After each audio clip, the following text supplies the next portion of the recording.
Saluti, signora Andriola. Ditemi conto da signora Andriola. Papà non dica una cosa? No, non c'è più papà, niente. Scetti un'ampuda di abbardenti, poi non mi pigai d'ore brenti. E poi non mi dorrai, sai me manco un viasco di un bianco. Poi mi limpiai sin cutti drogiu, papà o mappo un bella cigrogiu.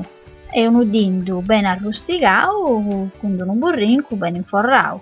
Poi da varrai un vago in pei, un angioi masco e un brevei. E poi no essi, sabrenti sfamigata, fatta miseu una bella cibudada. Una cibudada de 300 cibudasa, e bucci un dappo a 50 budasa, che mi fatta tutto a cassola. Mischina, non papà un'udda, Andriola. Alla prossima!